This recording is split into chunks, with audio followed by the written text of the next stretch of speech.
TVS motor 39 rupees था 2010-11 में, आज करीबन 4,000 रुपये का हुआ, 1000 गुना हुआ। फंडामेंटली पैसा दो चीज़ के कारण बन रहा है। एक तो आप कंप्लीटली रूल ड्रिवन हो, प्राइस पे फोकस्ड हो। दूसरा आप ये बहुत ही सिंपल है लेकिन इसको फॉलो करना इतना आसान नहीं है। इसका स्ट्राइक रेट खाली 52%। We are just doing just better than flip of a coin. One of the reason this strategy is distinct to make better return than indices is उसको हम रिबैलेंस नहीं करते। एमटाटेक करके 2200 रुपये में उसमें बाई सिग्नल आया, वो कंपनी 3 या 4 महीने में 8,500 हो गई। हमारे विनर्स का एवरेज करीबन 150% है एंड लूजर्स का एवरेज करीबन 25 से 30% के बीच में। What it tells you is कि आपका रिस्क टू रिवॉर्ड रेशियो 1:5 1:6 है। Last but not the least, market आपको चांस तो देता है निकलने। तो अगर आपका सिस्टम फॉलो कर रहे हो तो आप निकल जाओगे, उसमें से आप पक्का बन जाओगे।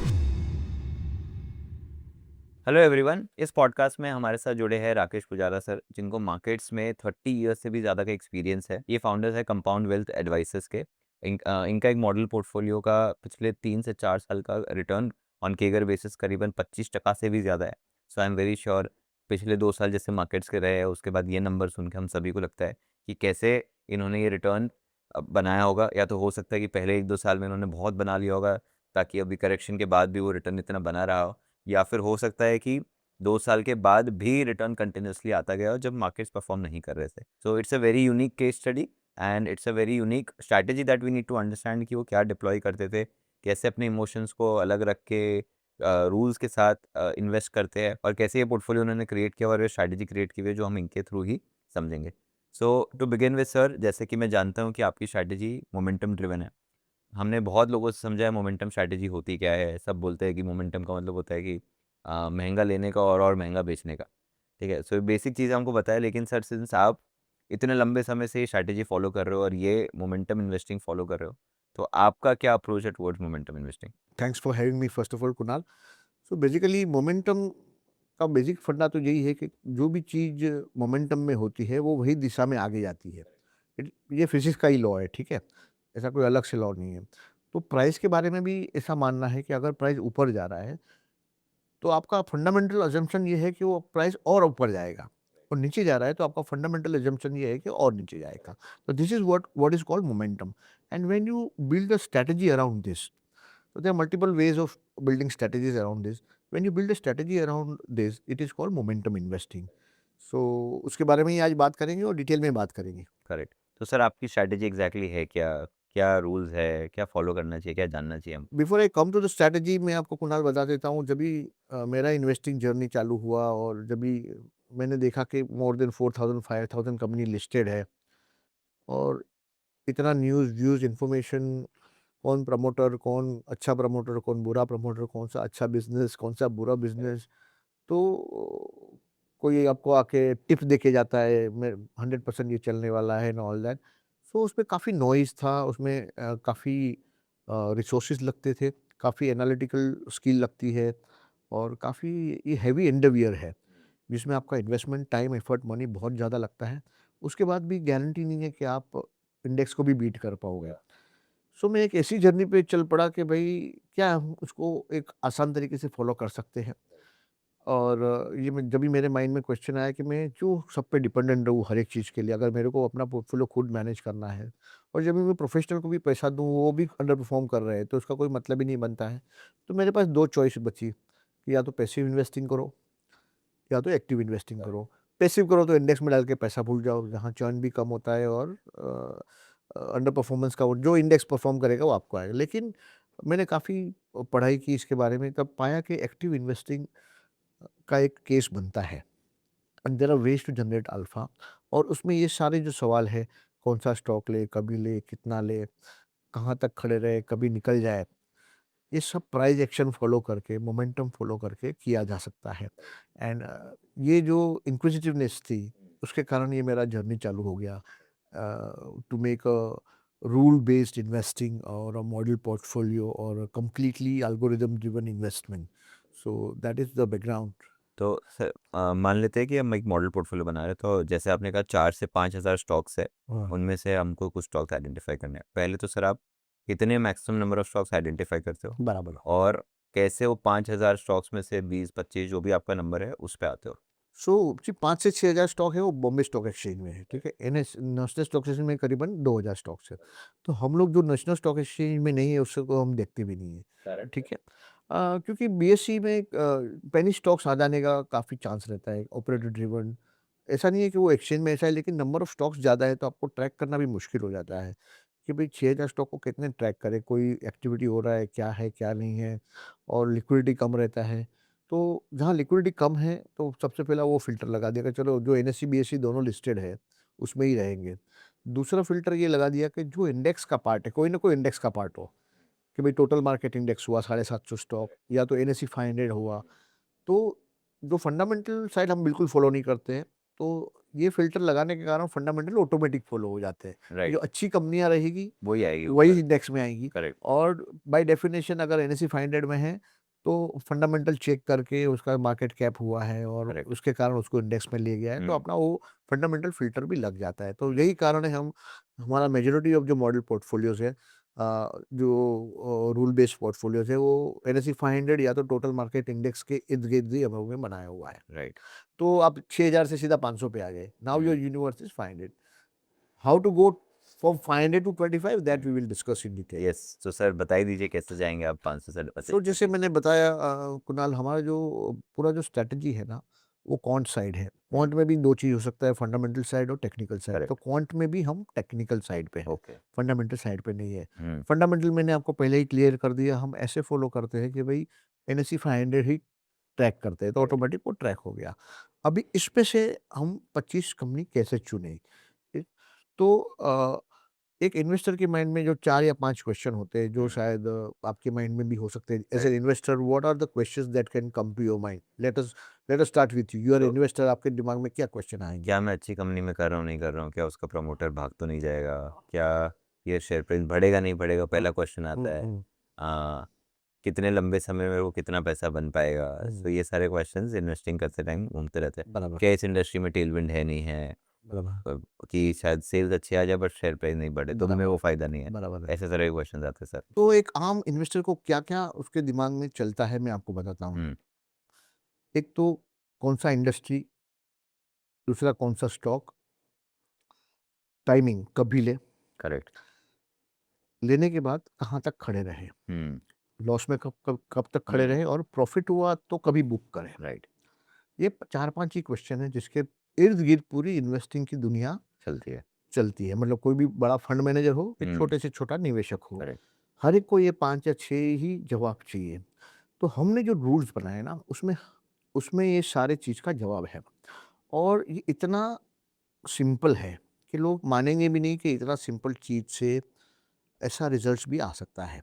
सो मैं इसको पूरा ब्रेक डाउन करता हूँ। ये क्वांटिटेटिव ड्रिवन स्ट्रैटेजी है और प्राइस एक्शन बेस्ड है, और क्वांटिटेटिव ड्रिवन में भी टेक्निकल साइड पे है, फंडामेंटल साइड पे नहीं है। जैसे क्वांटिटेटिव फंडामेंटल साइड भी हो सकता है। हम लोग एक बहुत ही फेमस टेक्निकल स्टडी है बॉलिंजर बैंड, हुँ। उसको इसमें यूज़ करते हैं, ओके। ठीक है? बॉलिंजर बैंड का स्टैंडर्ड सेटिंग क्या होता है कि जो बॉलिंजर बैंड है, उसमें एक तो कैंडलस्टिक चार्ट होता है, उसपे हुँ। आप कुछ भी लगा दो, बॉलिंजर बैंड लगाओ, तो मिडल पे एक 20 वीक मूविंग एवरेज। हम लोग वीकली सेटिंग यूज़ करते हैं, ओके। डेली नहीं करते हैं। ओके। मंडे से फ्राइडे कुछ नहीं करना है। हुँ। फ्राइडे क्लोजिंग भाव आने के बाद आप स्कैन करेंगे, ओके। और जो भी क्राइटेरिया मैं बताऊँगा वो मीट करता है, वो आपको मंडे मॉर्निंग उसमें पोजीशन बनाना है इन्वेस्टमेंट का, ओके। ठीक है? मतलब मंडे टू फ्राइडे आपको कुछ नहीं करना। कुछ भी नहीं करना है। फ्राइडे आपका हो गया, भाव आ गया, हुँ। आपको चेक करना है बॉलिंजर बैंड, हुँ। ओके? बॉलिंजर बैंड का स्टैंडर्ड सेटिंग है 20 मूव 20 मूविंग एवरेज हुँ। And 2 standard deviation, correct. Upper band and lower band. लो मैं। तो जिनको पता नहीं है वो बॉलिंजर बैंड का बहुत ही फेमस किताब है बॉलिंजर ऑन बॉलिंजर बैंड, वो हुँ। पढ़ें। तो ये तो एक साधारण सा उपयोग मैं आपको दिखा रहा हूँ। बॉलिंजर बैंड के इतने वर्सेटाइल ये यूजेस है, करेक्ट। ट्रेडिंग में भी, इन्वेस्टमेंट में भी। तो एक बहुत ही बढ़िया किताब है, आप पढ़ सकते हो। राइट। इसके इर्द-गिर्द हमने स्ट्रैटेजी बनाई। हुँ। स्टैंडर्ड सेटिंग जो 20 है और 2 स्टैंडर्ड डेविएशन है, उसको हमने ऑप्टिमाइज़ किया। करेक्ट। ये ऑप्टिमाइज़ेशन मैं बता रहा हूँ, मैंने किया 2016 में। ओके। उसके बाद में मैंने सेटिंग चेंज नहीं किया है। 16 से लेके अपनी सेटिंग चेंज ही नहीं की। सेटिंग नहीं चेंज किया है। उसके बाद जब भी यूज़ किया, यही सेटिंग यूज़ करेक्ट। किया है। सो कभी-कभी ऑप्टिमाइज़ेशन के बारे में काफ़ी लोग नेगेटिव बात करते हैं, कि आप तो कर्व फिटिंग करते हो, आप तो ये करते हो, आप तो वो करते हो। लेकिन एक बार फॉरवर्ड टेस्ट, बैक टेस्ट सब हो गया, बाद में उसको 10 साल तक टच नहीं किया है अभी तक, एंड वही एज़ इट इज़ चला रहे हैं। इनिशियली इनिशियल ईयर जब भी मेरा एक कंपनी जब भी नहीं बना था, मेरा कंपनी बना 2018 में, कंपाउंड वेल्थ एडवाइजर्स। उसके पहले मैं एक प्रॉप डेस्क में इसको यूज़ करता था, करेक्ट। और 2018 के बाद में कुछ क्लाइंट को एडवाइजरी के लिए यूज़ करते थे, और अभी 2023 से मॉडल पोर्टफोलियो हमारे लाइव है, करेक्ट। ठीक है? तो वहाँ अभी ये लाइव परफॉर्मेंस हम लोग कर रहे हैं। तो coming back to Bollinger band में 3 चीज़ होती है: moving average, upper band, lower lower band. Band. Standard setting 20 और 2 होता है, इसको मैंने ऑप्टिमाइज़ किया। तो हमारा रिजल्ट्स आया कि भाई 20 की जगह आप 55 यूज़ करो, 55 moving average, which is again a Fibonacci number, right. And upper band जो 2 स्टैंडर्ड डेविएशन है, उसकी जगह 3.7 यूज़ करिए। ओके। 3.7, हाँ, 3.7 के आजू-बाजू है, हुँ। 3.7 ही यूज़ करिए। हुँ। तो अपर बैंड के बाहर, क्योंकि ये शॉर्ट तो जाता नहीं है, तो लोअर बैंड का कोई इसमें कोई उपयोग नहीं है, करेक्ट। ठीक है? इसमें मिडल बैंड का उपयोग है जो 55 वीक मूविंग एवरेज, और अपर बैंड का उपयोग है जो है 3.7 standard deviation. So what is a standard deviation? So standard deviation का थियरी ये है कि अगर कोई भी डेटा पॉइंट्स है, तो 95% of the data is within 2 standard deviation. Correct. ये नॉर्मल डिस्ट्रीब्यूशन का थियरी है स्टैंडर्ड डेविएशन का। सो आपको 500 स्टॉक तो नहीं लेने हैं, राइट। आपको लेने हैं खाली 25 स्टॉक है। आपको ऑर्डिनरी स्टॉक चाहिए ही नहीं, आपको एक्स्ट्रा ऑर्डिनरी स्टॉक चाहिए जो स्टैंड आउट करता है ये 500 में से। तो 3.7 स्टैंडर्ड डेविएशन मतलब you are talking more than 95% data within that. उसके ऑलमोस्ट 97 बराबर 98%। है, राइट। उसके जो बाहर जाता है ना, वो आपको चाहिए, आप समझो। तो you are just buying extraordinary movement, जहाँ एक्स्ट्रा मोमेंटम है जो स्टॉक में, वही आप ले रहे हो। 3.7 के बाहर क्लोज आया फ्राइडे, तो आपने मंडे मॉर्निंग जाके ले लिया, ठीक है? तो समझो आप वो एल्गोरिदम आज चालू करते हो, नया पोजीशन बनाना चालू कर सकते हो। दूसरा तरीका ये है कि आप पुराना बैक टेस्ट रन करो, और अभी जो स्टॉक में पोजीशन है उसमें आप एंटर कर सकते हो। एंटर कर सकते हो। तो ये 2 तरीके हैं, या करेक्ट। तो आप नया सिग्नल ही लो, या तो जो पुराना सिग्नल लिया है, भले वो कोई भी भाव हो, लेकिन करंट भाव से आप ले लो। तो हम सिंस कंटिन्यूअस मॉडल पोर्टफोलियो हम लोग मेंटेन करते हैं, तो हम जो करंट भाव है वही कस्टमर को रिकमेंड करते हैं कि ये भाव से ही आप ले लो, भले पुराना भाव नीचे का हो या जो भी हो। सो ये एक इनिशियल पोर्टफोलियो बन गया। तो 25 सिग्नल तक आप उसको ले लोगे, क्योंकि हम लोग एलोकेशन करते हैं 4% पर स्टॉक। मतलब आपके पास 1 लाख रुपए है, तो एक स्टॉक में आप 4,000 रुपए डालोगे। तो by this logic your portfolio will have 25 stocks. Now you will say why 25, why not 20, why not 30, why not 50? तो ये भी एक मोटा-मोटी ऑप्टिमाइज़ नंबर है। वर्ल्ड वाइड ऐसा स्टडीज़ पाया गया है कि भई 20 से 25 स्टॉक का जो पोर्टफोलियो है ना, वो एक ऑप्टिमाइज़ पोर्टफोलियो है। उसके आगे एफिशिएंट एफिशिएंट, पोर्टफोलियो। उससे ज़्यादा आपको ज़्यादा डाइवर्सिफिकेशन का बेनिफिट भी नहीं मिलता है, और उससे कम में थोड़ा वॉलेटिलिटी बढ़ जाता है। तो 20 से 25 का जो बैंड था, तो हम लोगों ने 25 चूज़ करा है। तो ये 25 स्टॉक का आपका पोर्टफोलियो बन गया। बन गया तो अभी क्या? बन तो गया, लेकिन अभी एग्ज़िट कभी करोगे? तो एग्ज़िट कंडीशन 3 कंडीशन है हमारी। एक है इनिशियल स्टॉप लॉस, और बाकी की जो 2 कंडीशन है ना, वो ट्रेलिंग स्टॉप लॉस पे है, ओके। ठीक है? तो आपने समझो, मानो कि 100 रुपए में सिग्नल आया, आपने मंडे मॉर्निंग 100 रुपए पे स्टॉक ले लिया। अगर मंडे टू फ्राइडे के बीच में वो स्टॉक नीचे गिरता है और 80 के नीचे क्लोज आता है ओके। फ्राइडे, फ्राइडे को वीक में। ओके। ठीक है? तो हो सकता है 80 के नीचे 79 भी क्लोज आए, 78 भी आए, 75 भी आए, जितना भी क्लोज आए, आपको फ्राइडे क्लोजिंग तक इंतजार करना है। उसके बाद आपको मंडे को बेच देना है। तो ये हो गया इनिशियल स्टॉप लॉस 20%। करेक्ट। हर बार तो ऐसा होगा नहीं कि आपने लिया और स्टॉप लॉस हो गया। तो हो सकता है स्टॉक आपके फेवर में है, 100 वाला 105 हुआ, 110 हुआ, 120 हुआ, 150 हुआ। तो आपको कभी तक होल्ड करना है। तो होल्ड आपको तभी तभी तक करना है जब तक वो अपना 34 वीक मूविंग एवरेज के नीचे क्लोज नहीं आता है। ओके। ठीक है? तब तक आपको होल्ड करना है। ये हो गया ट्रेलिंग स्टॉप लॉस। और कभी-कभी क्या होता है कुणाल, के कोई कंपनी में बुरी खबर आ जाती है। कभी किसी ईडी का रेड हो गया, Correct. कभी किसी पे फ्रॉड आ गया, कभी इन्वेस्टिगेशन हो गया। तो 1 वीक बहुत बड़ा टाइम है, उसमें काफ़ी स्टॉक गिर सकता है, और हो सकता है कि आपका ट्रेलिंग स्टॉप लॉस काफ़ी दूर हो। समझो वर्टिकल मूवमेंट आ गया और 34 मूविंग एवरेज यहाँ पर है, आपका भाव इधर है।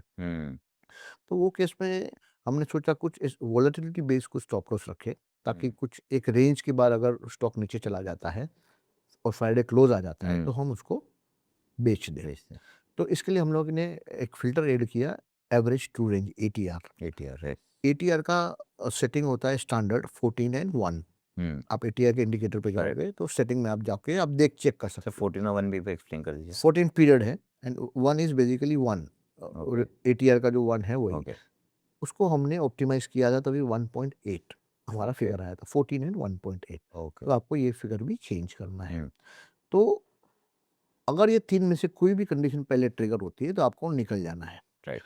तो इसमें एक इंटरट्वाइन क्या है? इंटरट्वाइन जो चीज़ है कि आपको लॉसेस को काटना है, लंबे समय तक नहीं करेक्ट। खड़ा रहा है।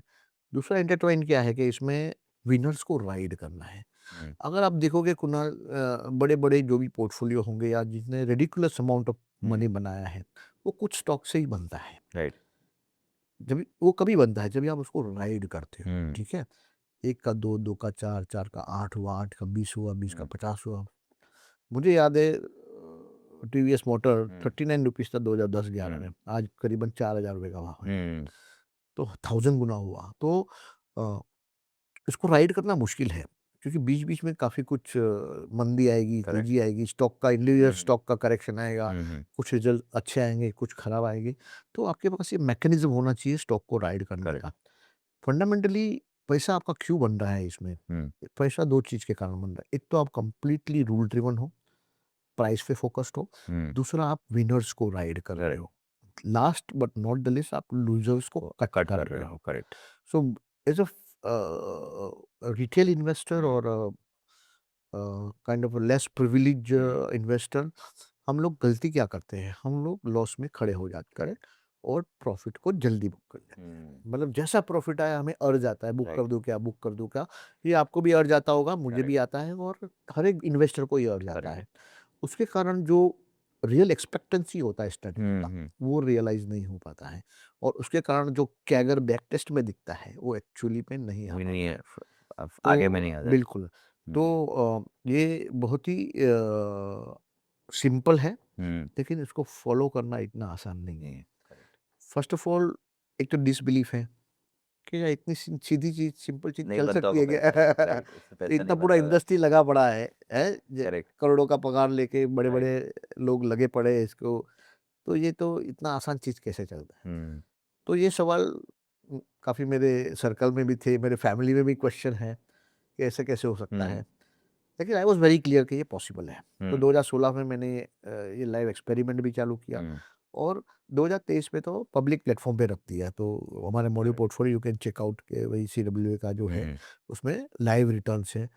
40 महीने हो गए हैं और वो जो करेक्ट। हमारा बैक टेस्ट रिज़ल्ट था ना, हमारा बैक टेस्ट ये दिखा रहा था, तभी हमने किया तभी कि इसको 27-28% रिटर्न आ सकता है with around 25% draw down. Okay. तो ये हमने 2011 से बैक टेस्ट किया, हम्म। लॉन्च किया 2023 में। हम्म। मतलब 12 साल का हम लोग ने टेस्ट करके टेस्ट बाद में किया। लॉन्च किया। Okay. And you will not believe Kunal कि लाइव रिजल्ट है ना उसके आजू-बाजू ही as of today, correct. March 23 से लेके करेक्ट। आज तक। तो that is a, that is a proof of the pudding, मतलब राइट। आप प्रूफ ऑफ कांसेप्ट बोल दे, प्रूफ ऑफ द पुडिंग बोल दे। So sooner the better people realise कि such simple thing can also make money and हमारे जो customers हैं वो उसको जान रहे हैं, समझ रहे हैं और हमारे साथ जुड़े हैं इसके साथ। सर मेरा एक क्वेश्चन है इसमें, जैसे ये स्क्रीनर बेस्ड अप्रोच है, इसमें आपको आपने स्क्रीनर रन किया, आपको कुछ स्टॉक्स मिले और आपने इन्वेस्ट किया, आपका मैक्सिमम लिमिट तो 25 है, बट व्हाट इफ कोई सिनेरियो में मैं 2 हफ्ते का डेटा पे देख रहा हूँ और मेरे को ऐसे 15 स्टॉक्स ही दिख रहे हैं जो ये क्वालिफाई कर रहे हैं, तो क्या आप 15 स्टॉक का पोर्टफोलियो बना के उसमें एलोकेशन इंक्रीज करके काम करोगे या फिर वेट करोगे? ऐसा करना नहीं चाहिए, क्योंकि देखो अगर आपने एक बार नक्की किया है कि मैं 4% एलोकेशन दूँगा तो आप 4 ही दो। अभी समझो आपने 15 में ज़्यादा एलोकेशन कर लिया और 16वाँ सिग्नल आएगा तो क्या करोगे आप? करेक्ट। वापस रीबैलेंस करोगे हम्म। क्या? तो ऐसा नहीं करना चाहिए। हम्म। 4% मतलब 4%। हम्म। अब ये 4% लाइफ टाइम 4% रहेगा? नहीं, क्यों? अगर भाव बढ़ने लगा तो एलोकेशन अपने आप बढ़ बढ़ने जाएगा। लगेगा। तो एक एक वन ऑफ द रीज़न कि this strategy is destined to make better return than indices is this reason, हम लोग उसका जो वेट बढ़ता है ना प्राइस के कारण, हम्म। ये ₹100 की चीज़ ₹300 हो गई, तो Correct. ऑटोमेटिक उसका वेट बढ़ेगा Correct. पोर्टफोलियो में। हम्म, उसको हम रीबैलेंस नहीं कर सकते, हम करते उसको ही नहीं हो। नहीं करते हैं। बहुत एक्सट्रीम मूवमेंट हो गया तो रीबैलेंस करते हैं। जैसे कभी रिसेंटली एक एग्जांपल आपको देता हूँ, लेकिन हम उसके पहले एक डिस्क्लेमर कि हम जो भी नाम यहाँ बताते हैं वो बाय और सेल रिकमेंडेशन Correct. नहीं है, एग्जांपल के लिए हम लोग बोल रहे हैं। Correct. एमटाटेक करके एक Correct. Yes. Lesser non defence company है। हम्म, तो जब भी हम लोग ने बैक टेस्ट किया तो एमटाटेक करके ₹2200 में उसमें बाई सिग्नल आया, हम्म, करीबन 4-5 महीने पहले या हम्म, 6 महीने पहले आया होगा। Correct. और वो कंपनी 3 या 4 महीने में 8,500 हो गई। अच्छा। तो that time we were forced to rebalance, क्योंकि within 4 months That is 4 times हो गया था। 15%, 18% हाँ, of the तो portfolio. Fortunately it worked in our favour, but मैं प्रेफर नहीं करता हूँ, क्योंकि Okay. हो सकता है वो 8 का 16 भी होता है, Correct. 20 भी हो सकता है। लेकिन to maintain a good CAGR with the client हम लोग ने थोड़ा रीबैलेंस किया, लेकिन अभी भी वो स्टॉक है। हम्म, 5 या 700 का भाव हो गया, लेकिन अभी भी वो स्टॉक पोर्टफोलियो में है। Correct. तो एडिक्वेट आपको स्पेस भी मिलता है करेक्शन के लिए। Correct. और हो सकता है यहाँ 5,700 से वापस 12,000 हो जाए, या तो 5,000 के नीचे उसका शायद कोई स्टॉप लॉस है तो उसको स्टॉप लॉस हो जाए। Correct. लेकिन हमारा एंट्री तो 2200 का ही है। हम्म, तो हम लोग ने एवरेज विनर और एवरेज लूजर्स को भी एनालाइज किया कि Correct. हमारे टॉप एवरेज विनर्स हैं हम्म, वो कितने हैं और टॉप लूजर्स का एवरेज क्या है। Correct. तो हमारे विनर्स का एवरेज करीबन 150% है Okay. Returns है। रिटर्न पे, एंड लूजर्स का एवरेज करीबन करीबन 25 से 30% के बीच हम्म, में है। Hmm, what it tells you is कि आपका रिस्क टू रिवॉर्ड रेशियो 1:5 1:6 है, हम्म, जो हमारा बैक टेस्ट पहले से ही दिखाता था। Correct. हमारे बैक टेस्ट के हिसाब से पहले 95% एवरेज विनर्स थे हम्म, और 16% एवरेज लूजर्स थे। Right. तो मतलब that is one 6 times. Okay, losers से आपका विनर 6 टाइम्स है।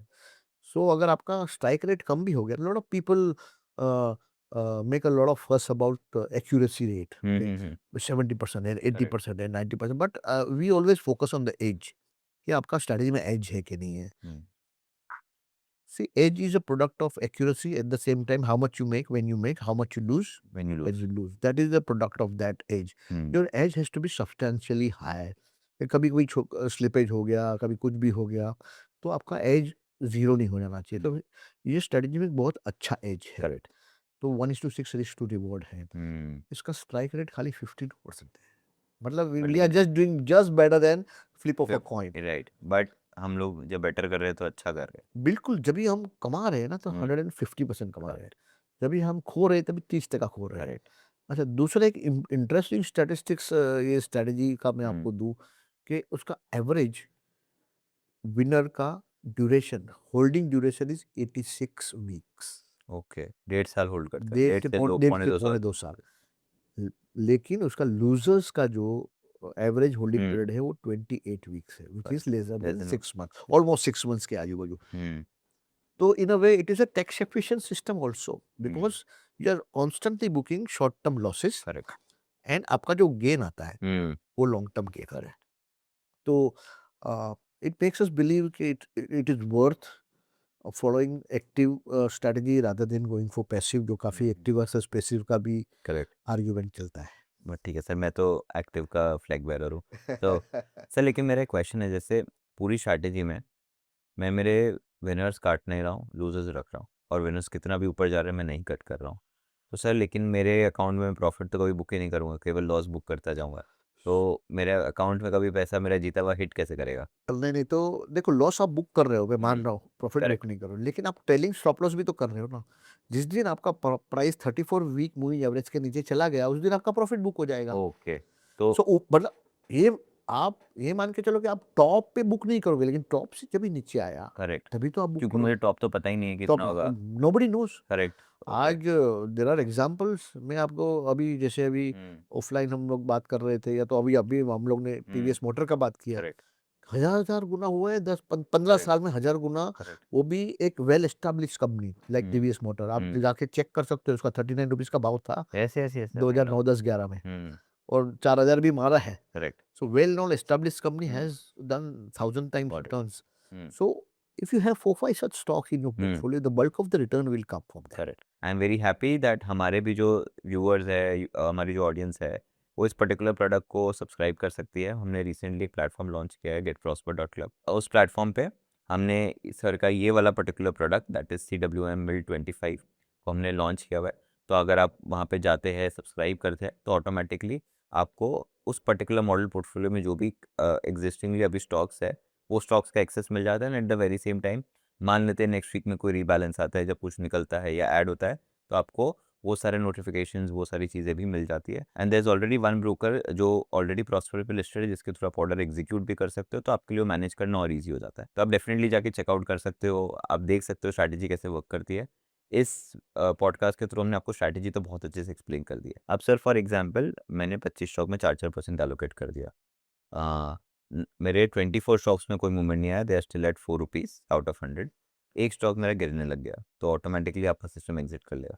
अब उसकी जगह कोई नए स्टॉक में आप डालोगे बिल्कुल फ्राइडे को शाम सिग्नल को, आएगा फ्राइडे, तो फिर पैसा कैसे जाएगा? क्योंकि उसमें तो एलोकेशन मेरा 4 बाकी में तो हुआ वही तो आपका जितना पैसा बचा लिक्विड है। हुआ, जितना बचा हाँ, उतना पैसा डाल उतना दो। ही जाएगा। दूसरा, ये स्ट्रेटजी की खासियत ये है, इसका time in the market is 63%। Okay, 37% of time you are not in the market. तो हो सकता है कि आपका पोर्टफोलियो फुल नहीं भी हो।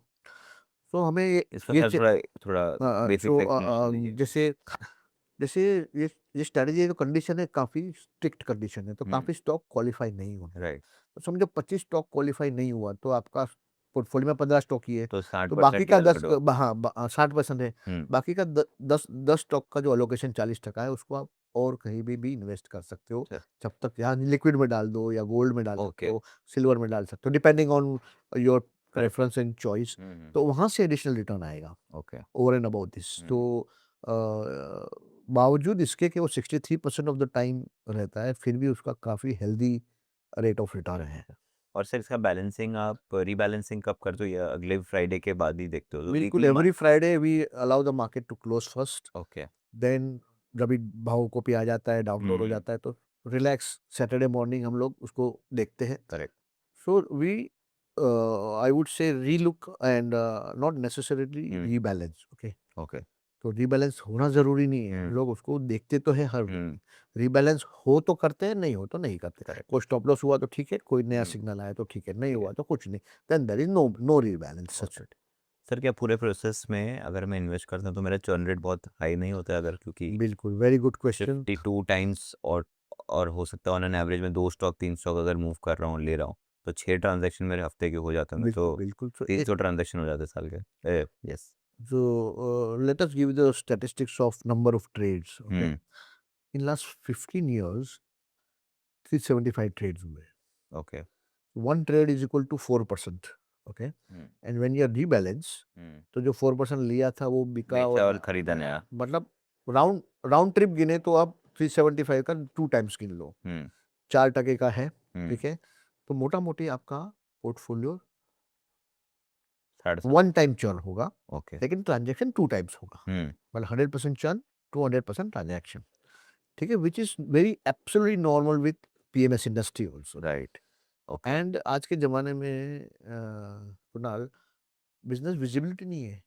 6 महीने के बाद, 12 महीने के बाद बिल्कुल आप किधर खड़े हो आपको ही पता नहीं है। डायनामिक हो गया सो काफ़ी गोन आर ज़्यादा। द डेज़ के बाय एंड होल्ड करके आप छोड़ दो, या हुँ, भई 20 साल तक ये चलता रहेगा, करेक्ट, 30 साल, वो अभी रहा नहीं है। हुँ, बिज़नेस साइकिल शॉर्ट होते जा रहे हैं, टेक्नोलॉजिकल एडवांसमेंट हो रहा है, हुँ, और इनोवेशंस इतने हो रहे हैं कि बिज़नेस का रिक्वायरमेंट हर 6 बार आप महीने में में, 2 चेंज साल हो में रहा है, चेंज हो रहा है। राइट, तो अगर आपका पोर्टफोलियो करंट नहीं है, तो हो सकता है कि बल्क ऑफ द रिटर्न आप मिस कर जाओगे।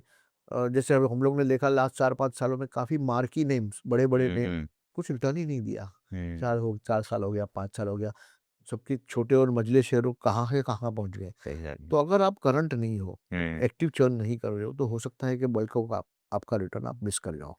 सर इसमें और जैसे कि बहुत सारे निफ्टी के भी इंडाइसेस है जो मोमेंटम ट्रैक करते हैं, निफ्टी 50, मोमेंटम 20 ऐसे तरह के इंडेक्स है। तो वो पोर्टफोलियो और अपने पोर्टफोलियो में क्या डिफरेंस है मेजरली?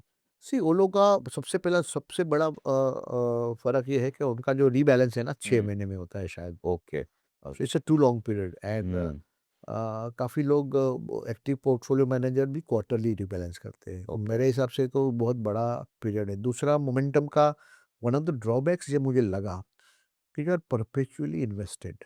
अगर आप समझो क्वार्टरली रिबैलेंस कर हुँ, रहे हो, मंथली रिबैलेंस कर रहे हो हुँ, या 6 मंथली भी कर रहे हो, हुँ, तो उसमें थोड़ा ये है कि आप कंटिन्यूअस इन्वेस्टेड हो। तो ये स्ट्रैटेजी का फ़ायदा ये है, अगर आप ये फ़ॉलो करते हो तो, कि आप 37% ऑफ द टाइम मार्केट से बाहर हो। हुँ, तो आप कौन से समय में मार्केट से बाहर हो? मैं आपको जैसे बोल देता हूँ, कोविड का समय आप मार्केट से बाहर हो जाते। फरवरी एंड में आप मोस्टली सब बाहर हो जाते। हुँ, दूसरा कौन-सा ऐसा पैच है 2018-19 में जब भी अ, स्मॉल कैप्स का एनबीएफसी करेक्शन था, हाँ, राइट। एनबीएफसी क्राइसिस आया, हुँ, स्मॉल कैप में पूरा जो करेक्शन कैपिटल आया, गेन टैक्स डाला गया, तभी हाँ, पूरा मेल्टडाउन आया। करेक्ट। वैसे मार्केट में आप बाहर हो जाओगे, वो आप हुँ, कैश पे चले जाओगे। इसके कारण ये हुआ है कि बावजूद इसके कि भई इंडेक्स का ड्रॉडाउन 35% हुआ, हुँ, हुँ, लेकिन अपना स्ट्रैटेजी का ड्रॉडाउन 25% ही हुआ। Oh! So you are basically going to liquid. So hmm, it is allowing you, समझो मानो कभी यूएस का जैसा क्रैश आ गया 1987 हुँ, जैसा, हुँ, हैं? जब भी 1929 जैसा क्रैश आ गया, 1929 में मैं बता रहा हूँ इंडेक्स 90% गिरा था ओके, यूएस में। तो मोमेंटम का ये भले आप कितना भी बैक टेस्ट कर लो, ये कर लो, वो कर लो, ये एक बड़ा ड्रॉबैक तो है अगर आप परपेचुअली इन्वेस्टेड है, तो वहाँ पर ये दिक्कत आ सकती है। अपने केस में उससे बच जाता है अपन थोड़ा, ये केस में पर्टिकुलरली, बच ये जो जाते हैं, पर्टिकुलरली ये जो राइट, स्ट्रैटेजी है उसमें आप हुँ, बच सकते हो। Got it. आपने जब ये पूरा क्रिएट किया, तो आपने भी I am very sure momentum as a theme 21-22 में बहुत अच्छा चला आपको, हर बार आपके 25 के 25 स्टॉक मिल ही गए होंगे। 23-24 में मोमेंटम वालों की पिटाई हुई है। तो अपन क्यों बच गए apart from this main reason कि जहाँ पे हमारे पास ऑलवेज़ थोड़ा गन पाउडर रहता था, बिकॉज़ हमारी स्ट्रैटेजी हमको अलाउ ही नहीं करती थी स्टॉक्स में एलोकेट रहना। उसके अलावा क्या कारण रहे कि हम लोग बच गए और 23-24 में हमारे मोमेंटम की पिटाई नहीं हुई, बस सबकी हुई? सो गन पाउडर जो बचा ना, उसको हमने बहुत अच्छी तरह से यूज़ भी किया। तो ये वन ऑफ द कारण ये है करेक्ट। कि ये स्ट्रैटेजी ने तो बोल दिया आप लिक्विड पे चले जाओ। हुँ, अभी देखो, बा 23, 24, 25, 26 में भी आप कुछ-कुछ स्टॉक देखोगे तो वहाँ बढ़े हुए हैं। हुँ, जहाँ मोमेंटम था वो करेक्ट हुआ, हुँ, लेकिन जहाँ मोमेंटम नहीं था वहाँ नया मोमेंटम बिल्ड हुआ। तो तो हमारे पास जो सेट ऑफ कस्टमर है जो परमानेंटली इन्वेस्टेड रहना हुँ, चाहते हैं, तो हमारे पास ये चैलेंज आया कि हुँ, गन पाउडर तो आ गया हाथ में, अभी गन पाउडर को मैं इन्वेस्ट नहीं करूँगा तो भी इन्वेस्टर सैटिस्फाई नहीं होंगे हुँ, कि भई ये तो हम लोग ने लिक्विड के लिए तो आपको पैसे नहीं फिर दिए, पैसे नहीं करेक्ट। दिए। तो हम लोग ने कुछ एडिशन किया इसमें, उसमें रिलेटिव स्ट्रेंथ इंट्रोड्यूस किया कि भई ओके। जो कुछ स्टॉक्स या सेक्टर्स, हम पहले सेक्टर आइडेंटिफाई किए कि कौन से सेक्टर ये फॉल में आउट परफॉर्म कर रहे हैं राइट। मार्केट को, हुँ, एंड फिर वो सेक्टर में कौन से स्टॉक वो सेक्टर को भी आउट परफॉर्म कर रहे हैं। तो हुँ, 2 लेयर का हम लोग ने ये प्रोटेक्शन लगा दिया कि भई ये जो गन पाउडर है ना बहुत समझ के यूज़ करना है। हुँ, टेरा-गेरा कोई स्टॉक में डालना नहीं है। करेक्ट। इक्विटी में रहना है, समझो कंपल्शन है तो कौन से स्टॉक में डालें। तो ये हुँ, स्ट्रैटेजी से थोड़ा हम लोग ने डाइवर्जन लिया राइट, और रिलेटिव स्ट्रेंथ के बेसिस पे हम लोग ने जो गन पाउडर था, वो इन्वेस्ट करना चालू हुआ। ठीक है। और उसके कारण कुछ ऐसे-ऐसे स्टॉक हमारे पोर्टफोलियो में आए, आपको हुँ, खाली एक हुँ, नाम दूँ, नवीन फ्लोरो फॉर हुँ, हुँ, एग्ज़ाम्पल। हुँ। नवीन फ्लोरो यही हमारे स्ट्रैटेजी में बाय नहीं आया था, लेकिन हम लोग ने ये बेसिस पे उसको इंक्लूड किया और क्योंकि उसका सेक्टर इंडस्ट्री अच्छा कर रहा था। इंडस्ट्री अच्छा कर रहा था और स्टॉक भी अच्छा कर रहा था। हुँ, तो वो स्टॉक 100% बढ़ गया। ओके, तो जहाँ काफ़ी कुछ स्ट्रगल हुआ, वहाँ हमारा स्ट्रगल थोड़ा कम हो गया उसके करेक्ट। कारण।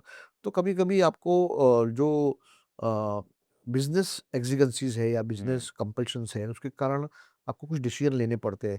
लेकिन वो डिसीज़न में भी अगर आप प्रोसेस फ़ॉलो करते हो हुँ, या उसको कोई रूल ड्रिवन करते हो या कोई फ्रेमवर्क ड्रिवन काम हुँ, करते हो, तो मुझे लगता है कि इसमें अच्छे रिज़ल्ट्स आएँगे। करेक्ट। और सर आपने कहा कि आपने ये डेटा को आई थिंक ऑलमोस्ट 13 ईयर्स तक स्टडी किया है। जी, हाँ जी। 3 साल डिप्लॉय भी किया है। इसके अलावा सर ये स्ट्रैटेजी को पर्टिकुलरली क्या आपने और कोई एसेट क्लास पे और कोई डेटा पॉइंट्स पे भी स्टडी किया है? और देखा है कि ये लॉन्गर टर्म बेसिस पे इवन लॉन्गर टर्म बेसिस पे हमेशा अच्छा परफॉर्मेंस यील्ड करती है? तो ये स्ट्रैटेजी एक ऑस्ट्रेलियन ट्रेडर है, हुँ, तो उसकी एक किताब में मैंने पढ़ा था ये ओके, स्ट्रैटेजी है ना, उसको अपनी तरह से मैंने इम्प्रूव किया है। ओके। निक रैज करके ऑस्ट्रेलियन ट्रेडर है, हुँ, हुँ, एंड जब भी उसका मैंने प्रेजेंटेशन देखा, सुना उसको, तो उसने बोला कि मैं ये 30 साल से फॉलो कर रहा हूँ ऑलराइट। एंड करीबन 30% रिटर्न जनरेट कर रहा हूँ। So hmm, that give me a confidence. लेकिन वो यूज़ कर रहा था ऑस्ट्रेलियन मार्केट। अभी ये स्ट्रैटेजी इंडियन मार्केट में आपको यूज़ करना है तो इंडियन मार्केट के हिसाब से ट्यून करना पड़ेगा। तो मैंने उसको ट्यून किया इंडियन मार्केट के हिसाब से।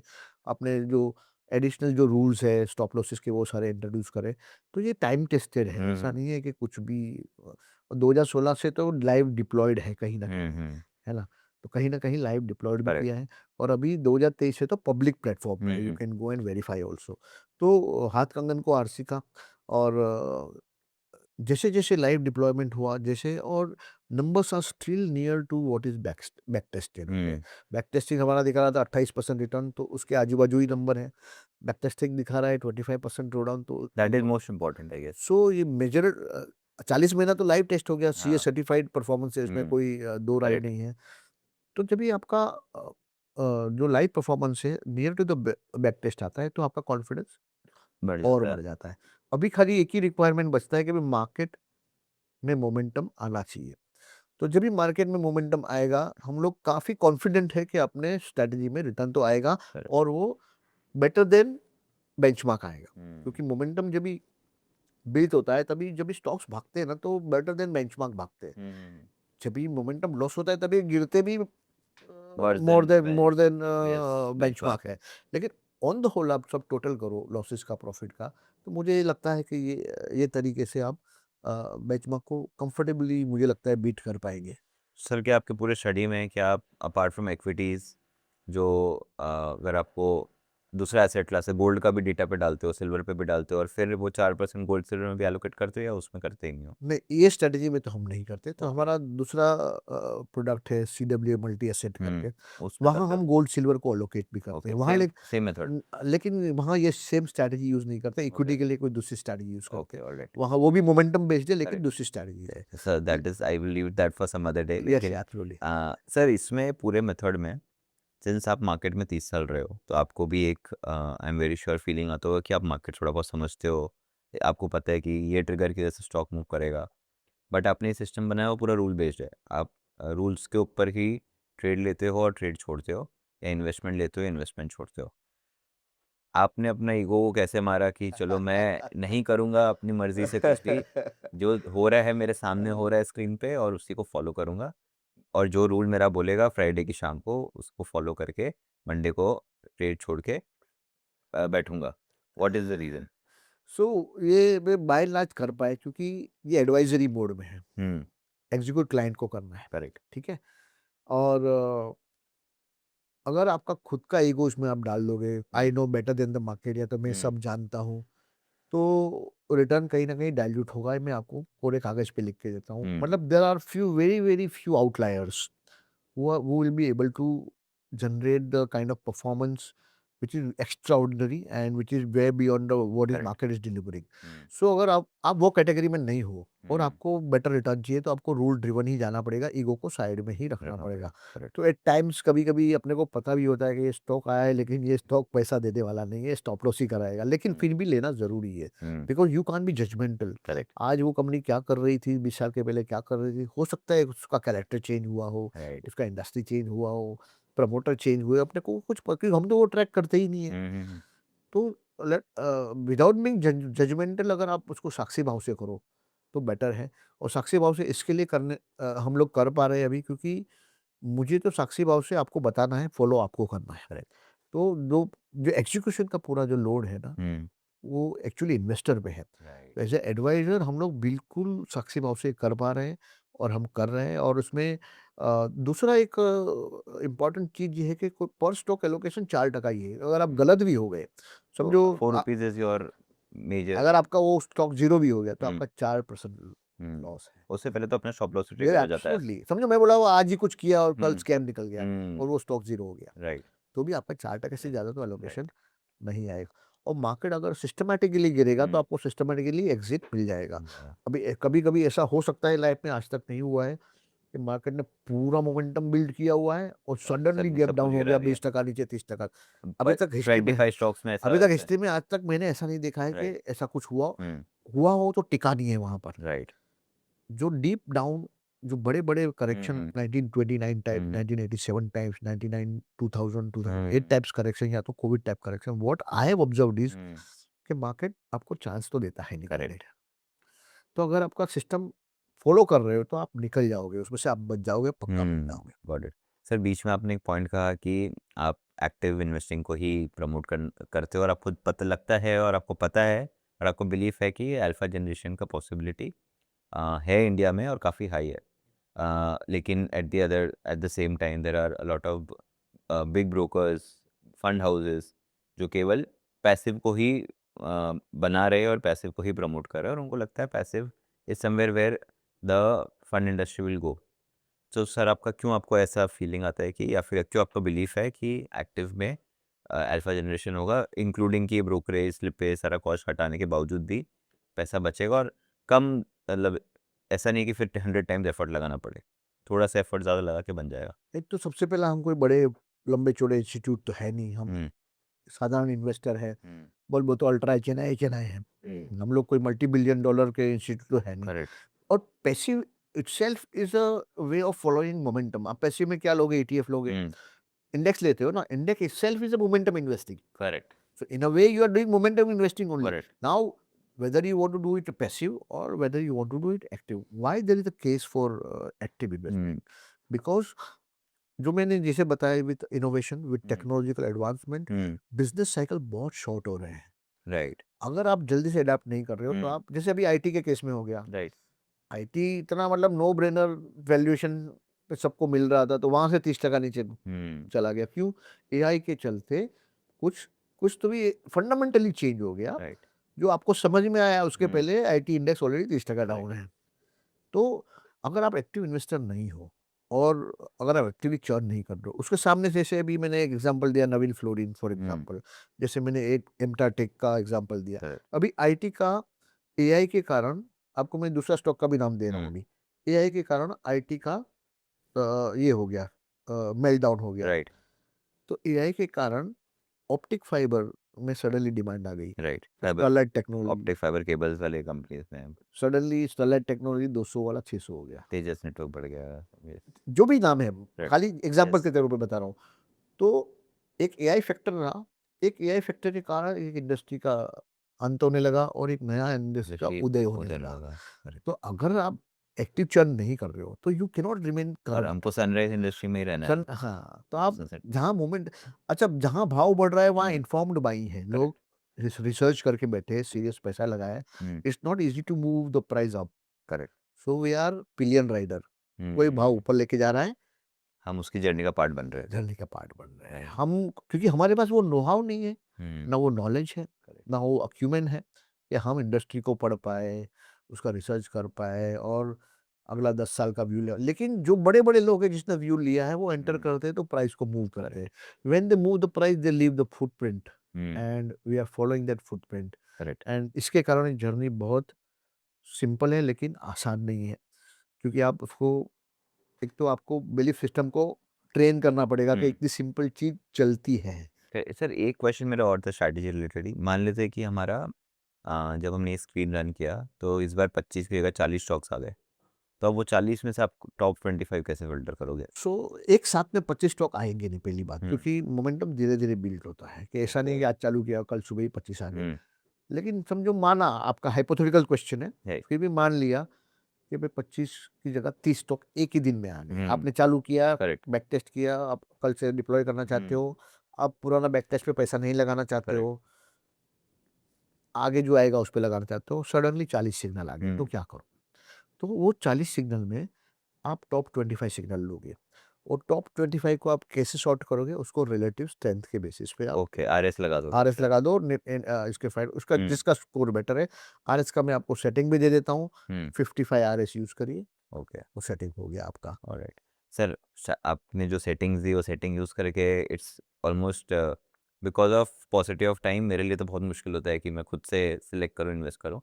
That is where I think आपके मॉडल पोर्टफोलियोज जो है, and specially this model portfolio CWM मिल्ट 25 जो ये मोमेंटम ट्रैक करता है और 25 स्टॉक्स निकालता है और उसमें इन्वेस्ट करवाता है।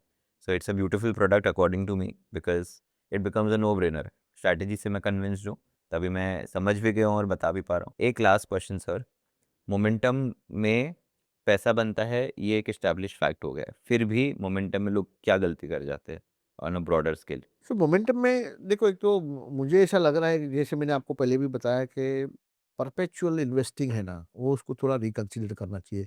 जो मोस्ट मोमेंटम स्टडी है, 150 साल की स्टडी है, हुँ, उसमें हर एक में परपेचुअल इन्वेस्टिंग की स्टडी ज़्यादा है कि अगर if you have remain perpetual invested, hmm, तो पेपर पे अच्छा लगता है कि चलो भाई 28% रिटर्न है और 36% रो डाउन है, 40% रो डाउन है, हुँ, फिर भी 28% रिटर्न आया। हुँ, लेकिन जब भी आपकी लाइफ में ये होगा ना 40% रो डाउन, तो आपका बिलीफ खत्म हो जाने वाला है। करेक्ट। और बचा हुआ पैसा मैं कैसे बचा लूँ, डाउट आएँगे, फ़ियर आएँगे, तो बेचने का मतलब तो ये कहीं न कहीं ये ड्रॉडाउन को कंट्रोल करना ज़रूरी है। वो हो सकता है जैसे आपने ड्राई पाउडर का बात किया, हुँ, तो एक रिजीम रिजीम वाला जो एस्पेक्ट है कि हम कभी इक्विटी में नहीं रहने चाहिए। हुँ, वो अलग टॉपिक है जिसको हम मल्टी एसेट का टॉपिक में हम लोग हुँ, कभी कवर करेंगे। कभी आपको बॉन्ड्स में चले जाना चाहिए, कभी करेक्ट। आपको गोल्ड में चले जाना चाहिए, हुँ, कभी आपको सिल्वर में रहना चाहिए, हुँ, या कभी आपको जीसेक्स में चले जाना चाहिए, हुँ, और कभी आपको लिक्विड में ही चला जाना चाहिए, राइट। कोई भी एसेट क्लास में नहीं। हुँ, हुँ, क्योंकि अभी मैंने एक रिसेंटली पेपर पढ़ा था हुँ, जिसमें क्लियरली बोला था कि जब भी कोरिलेशन टूटते हैं ना, हुँ, तो काफ़ी लोग वोलेटिलिटी एडजस्टेड पोजीशन साइजिंग करते हैं। तो ऐसा होता है कि आप बाज़ार से हर एक एसेट से अपना हुँ, एक्सपोज़र कम कर रहे हो। राइट। तो फिर तभी कोरिलेशन कोई काम नहीं करता, हर एक चीज़ गिर रहा है। फिर रह जाता है। क्योंकि कोई बड़ा इवेंट है, कोई क्राइसिस है, एंड बड़े-बड़े पोर्टफोलियो अपना वोलेटिलिटी बेस्ड अपना एक्सपोज़र सर, कम अभी कर जैसे रहे हैं, रिसेंटली एक शॉर्ट पीरियड था जब इक्विटी भी गिरा और गोल्ड भी गिरा। गोल्ड भी गिरा। शॉर्ट टर्म में तो बड़ा वोलेटिलिटी में मतलब इनका लाइक उल्टा अ रहता है हमेशा रिलेशन। क्रूड भी गिर रहा है, गोल्ड भी गिर रहा है, सिल्वर हुँ, भी गिर रहा है, इक्विटी इंडेक्सेस भी गिर रहे हैं, बॉन्ड बॉन्ड यील्ड भी उल्टा-सुल्टा हुँ, चल रहा है। तो ये सब बहुत 10 5, 10, 15% ऑफ टाइम ऐसा टाइम आता है, हुँ, जब भी क्राइसिस टाइम आता है या तो कुछ तो भी होता है, करेक्ट। तभी कोरिलेशन ब्रेक होते हैं। हुँ, तो ये रेजीम आइडेंटिफिकेशन, वहाँ से इक्विटी से कभी एग्जिट लेना, कभी दूसरे एसेट क्लास में चले जाना, और कभी सभी एसेट क्लास से निकल के वो कंप्लीट लिक्विड पे चले जाना। वो भी तो वो भी एक बहुत इंटरेस्टिंग रिसर्च है, हमारा काफ़ी कुछ रिसर्च हुआ हुआ है, और उसका रिलेटेड एक प्रोडक्ट भी आपके प्रोस्पर में हम डालने वाले हैं, प जिसको सीडब्ल्यूए मल्टी एसेट करके बोलेंगे। Perfect sir. और उसमें हम लोगों ने काफ़ी ये स्टडी इनकलकेट किया हुआ है, और बिलीव मी इक्विटी टाइप सी वहाँ पर भी रिटर्न जनरेट पॉसिबल है with hmm, much lesser drawdown than equities. Okay. So उसके कभी उसके बारे में डिटेल में कभी बात करेंगे उसके बारे में 100% भी। Sir, we love to have. So thank you so much sir. I think जो आपका स्ट्रैटेजी है मिल 25 उसका पूरा लॉजिक हमको समझ में आया कि कैसे आप डिप्लॉय करते हो। अगर मैं एक्टिव इन्वेस्टिंग करता, खुद डेटा स्टडी करता, चार्ट ओपन करता, तो मैं डेफिनेटली खुद से डिप्लॉय करता। But for somebody like me and for a lot of people like me who do their existing job, work, business, उनके लिए ये करना खुद के लिए पॉसिबल नहीं है। दो उनको रूल्स पता है, दो उनको स्ट्रैटेजी पता है, बट खुद के लिए ये करना, मॉनिटर करना, मैनेज करना, एग्जीक्यूट करना, it becomes very difficult. So I am very sure कि उन लोगों के लिए तो इस तरह का एक मॉडल पोर्टफोलियो प्रोडक्ट प्रॉस्पर जैसे प्लेटफॉर्म के लिए एकदम एप्ट साउंड करता है, बिकॉज वो जाके वो सब्सक्राइब करके इस एग्जैक्ट जर्नी का पार्टिसिपेशन कर ले सकते हैं। तो मैं खाली ये क्लैरिफाई करना चाहूँ हम्म, कि लोग ऐसा सोचेंगे कि ये रूल्स क्यों पूरा दे रहा है, ये तो अपना बिजनेस को एग्जैक्टली सर। अपना बिजनेस ही खत्म कर रहा है, काउंटर लेकिन ऐसा इंट्यूटिव है नहीं ये। है। ऐसा नहीं है, देखो, एक तो आप जो जानते हो ना, हम्म, मैंने भी किधर पढ़ा था, हम्म, मैंने इनिशियल किधर पढ़ा, उसके बाद में मैंने अपना जर्नी खुद बनाया, अपना रूल्स खुद करेक्ट। बनाया। तो कहीं न कहीं लोगों को मुझे लगता है बाँटना भी चाहिए, जो आपने जो ज्ञान जमा किया है, हम्म, वो कहीं न कहीं ज्ञान हमेशा डिस्ट्रीब्यूट बाँटने से करना चाहिए। बढ़ता है। राइट। और मेरे पास तो ऐसे यूज़र हैं जो मेरे पास आते हैं और मेरा स्ट्रैटेजी इम्प्रूवमेंट का मुझे सजेशन देते हैं। और दूसरा ये है कि रूल जानने के बावजूद हम लोग नहीं कर पाते हैं, तो it is better to outsource. Right. एक है कि एक तो हैसल डिफ़िकल्टी लेवल कम हो करेक्ट। जाता है, और दूसरा एक डिसिप्लिन आ जाता है। राइट। आप नहीं कर रहे हो, आपने सब्सक्रिप्शन किया है, और उसमें जहाँ पर जो रिबैलेंस आ रहा है, हम्म, वो आप उसको टू द टी फॉलो कर रहे हो। काफ़ी कुछ रिबैलेंस को भी लेके लोगों को चैलेंजेस आती है, राइट। टाइम पे नहीं कर पाते, वो सब अवॉइड करने के लिए मुझे ऐसा लगता है प्रोफेशनल सर्विस भी है। सर बिल्कुल सर, जब बीमार होते तो डॉक्टर के पास जाते हैं, जब हमें कुछ पढ़ना होता है तो हम टीचर के पास जाते हैं, तो फाइनेंस जैसे कॉम्प्लेक्स टॉपिक के लिए तो हमें डेफिनेटली फाइनेंशियल रिसर्च एनालिस्ट या एडवाइसर से ही एडवाइस सीख करके एग्जीक्यूट करना चाहिए। तो सर बहुत ही अच्छे तरीके से आपने आपकी स्ट्रैटेजी हमारे साथ डिस्कस की and I am very happy, क्योंकि मैं हमेशा से ये बिलीव करता था कि फंडामेंटल्स के थ्रू प्राइस ड्राइव होती है, बट लेटली मैं देखने लगा हूँ कि प्राइस में रिएक्शन हमेशा पहले आता है और फंडामेंटल्स बाद में मूव करते हैं। तो भाव जो भगवान है वो एक्चुअल लाइन बिल्कुल, बिल्कुल, और बात तो आप ये है। जो स्ट्रैटेजी आपने बनाई वो एग्जैक्टली इसी पे बनाई है कि प्राइस के मोमेंटम को ही आप ट्रैक कर रहे हो। बिल्कुल, ये स्ट्रैटेजी आपको याद हो तो हमने उसका कुछ वेरिफाइड जो डिफरेंशियल वर्ज़न हमने 2 ढाई साल पहले भी डिस्कस एग्जैक्टली किया था। राइट। जहाँ हमने CW2 सिग्मा के बारे में बात करेक्ट। किया था, यस। मोमेंटम के बारे में बात किया हम्म। था और तभी भी मैंने आपको रिकमेंड किया था कि आप अपना पर्सनल पैसा डाल सकते यस। हो। आज भी बोलता हूँ कुणाल, कल हुआ ना हुआ आज से करो। Definitely sir. आप खुद ही अपना जर्नी चालू करो क्योंकि मैं तो 10 साल से देख रहा हूँ हम्म। और उसका बेनिफिट मुझे दिख रहा है कि भी लोगों को भी हो रहा है। हम्म। जहाँ-जहाँ मैंने एडवाइस किया, वहाँ उनको भी फ़ायदा हो रहा है, हम्म। तो आपको भी हो सकता है इसका फ़ायदा, तो आप भी चालू करिए ये journey. Definitely sir, thank you so much sir. Thank you thank you, हमारे आप टाइम निकाल के हमारे पास आए और हमारे साथ ये रिकॉर्ड किया। Thank you so much.